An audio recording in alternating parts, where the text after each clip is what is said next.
Sir আমাদের পরবর্তী প্রশ্ন যেটা, যে সিএ ক্যারিয়ার অপরচুনিটিটা আসলে কেমন, অর্থাৎ সিএ যদি একজন স্টুডেন্ট হয় তাহলে সে কি কি সুযোগ সুবিধা পেতে পারে? সিএ দের আসলে career opportunity huge. Huge means কোন পার্টিকুলার ইন্ডাস্ট্রিতে বা কোন পার্টিকুলার নেচার অফ অর্গানাইজেশনে তার জবটা সীমাবদ্ধ না। সে চাইলে manufacturing company, service oriented organisation, bank, financial institutions বা development organisation, that means NGO, যে কোনো জায়গায় সে চাইলে কাজ করতে পারে। এবং এখন আমরা জানি এখনকার প্রেক্ষাপটে কোন অর্গানাইজেশনের তার যে ফাইন্যান্স এন্ড অ্যাকাউন্টস ডিপার্টমেন্ট বা তার ইন্টারনাল অডিট ডিপার্টমেন্ট, এই দুইটা ডিপার্টমেন্ট ছাড়া আমরা একটা অর্গানাইজেশনকে এখন চিন্তাই করতে পারি না। সো এই একটা অর্গানাইজেশনের বিশেষ করে এই দুইটা ডিপার্টমেন্টে কিন্তু এই সিএরা একটা লিডিং রোল প্লে করে থাকে। তো সিএ হয়ে আমি যেমন কর্পোরেট লাইফে গিয়ে জব করতে পারি, অনেকে আছে যে চাকরি করতে চায় না, সে স্বাধীনভাবে জীবিকা নির্বাহ করতে চায়, তাহলে সে কি করতে পারে, সে চাইলে কোনো একটা এক্সিস্টিং সিএ ফার্মে পার্টনার হিসেবে জয়েন করে সে প্র্যাকটিস করতে পারে, অথবা নিজে একটা সিএ ফার্ম খুলে সে প্র্যাকটিস করতে পারে।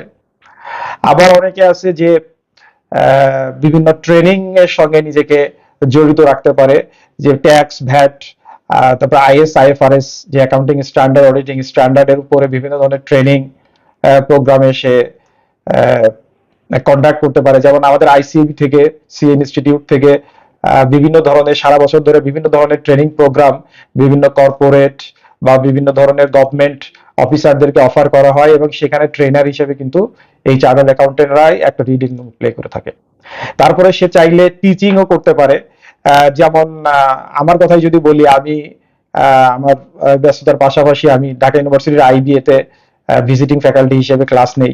এরকম আমাদের অনেক চার্টার্ড অ্যাকাউন্টেন্ট, অনেক প্রাইভেট এবং পাবলিক ইউনিভার্সিটিতে তারা বিভিন্ন সময়, বিশেষ করে আমাদের যে স্পেশালাইজড কোর্সগুলা, যে ফিনান্সিয়াল রিপোর্টিং, অ্যাকাউন্টিং, তারপরে audit and assurance, tax, VAT, customs duty, এইগুলোর উপরে, বা কোম্পানি লস বা আদার যে কমার্শিয়াল ল গুলো আছে, এগুলোর উপরে কিন্তু তারা চাইলে বিভিন্ন জায়গায় ক্লাস নিতে পারে। এবং এই সমস্ত ক্ষেত্রে আসলে এই স্পেশাল কোর্স গুলাতে কিন্তু চার্টার্ড অ্যাকাউন্টেন্টের বিভিন্ন পাবলিক এবং প্রাইভেট ইউনিভার্সিটিতে ভালো চাহিদা রয়েছে। সো সে চাইলে সেটাও করতে পারে, অথবা আমাদের আইসিএবি তে যে 3টা লেভেলে যে ক্লাস হয়, সেই ক্লাস গুলাতেও সে টিচার হিসেবে কন্ট্রিবিউট করতে পারে। সো ভিউয়ার্স, আশা করছি সবাই বুঝতে পারছেন আসলে সিএ এর ক্যারিয়ার অপরচুনিটিসটা কত ব্রড হতে পারে। সো স্যার, সিএ প্রফেশনের আর্নিং সম্বন্ধে যদি একটু আইডিয়া দিতেন। সবারই মোটামুটি প্রশ্ন থাকে আসলে সিএ হলে আসলে কেমন আর্নিং করা যায়, একটু যদি বলতেন। আমি যদি বাংলাদেশের পার্সপেক্টিভে বলি, তো বাংলাদেশে যত প্রফেশনাল ডিগ্রি আছে, across all professional degrees, CA pass করে একজন চার্টার্ড অ্যাকাউন্টেন্ট যে টাকা ইনকাম করে, এইটা কোনো প্রফেশনাল ডিগ্রি দিয়ে আর্ন করা সম্ভব না। অনেক প্রফেশনাল ডিগ্রি, অনেক প্রফেশনালস আছে, তারা যখন অনেক প্রফেশনাল, অনেক পরে গিয়ে, বিশেষ করে যখন মাথায় চুল পাকে, তখন তার আর্নিং শুরু হয়। সো ওই আর্নিংটা উনি আসলে আর্ন করে, কিন্তু উনি ভোগ করতে পারে না। এটা হয়তো ওনার ছেলে মেয়ে বা নাতি নাতনিরা ভোগ করে। অনেক সময় তার অর্জিত ওই সম্পদ দিয়ে অনেকে কেওয়াজও করে। বাট চার্টার্ড অ্যাকাউন্টেন্ট সে একদম খুব ব্যতিক্রম ছাড়া সে 6 ডিজিটের স্যালারি দিয়ে তার কর্পোরেট ক্যারিয়ার বা তার চাকরি জীবন শুরু করতে পারে।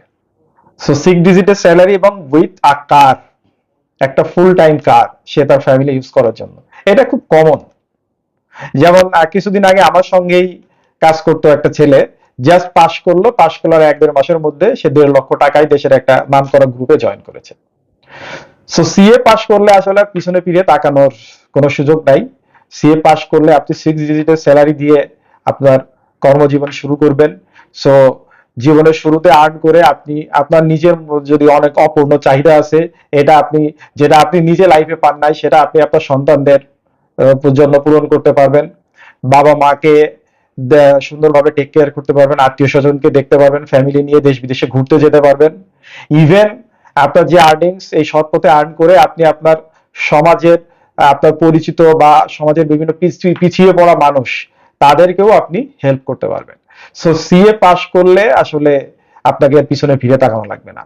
বাট আবার যদি সিএ পাস নাও করা হয়, পার্টলি পাস করে বা সিসি কমপ্লিট করেও কিন্তু অনেকে অনেক ভালো পজিশনে আছে, কারণ ওই প্র্যাকটিক্যাল এক্সপোজার, সে ট্যাক্স, ভ্যাট, অ্যাকাউন্টিং, অডিটিং স্ট্যান্ডার্ডের প্র্যাকটিক্যাল এক্সপোজার পেয়ে সে আসলে একটা কোম্পানিতে ভালো কন্ট্রিবিউট, অনেক কোম্পানিতে সিএফও পাওয়া যাবে যে চার্টার্ড অ্যাকাউন্টেন্ট না, but course completed, CC degree দেওয়া।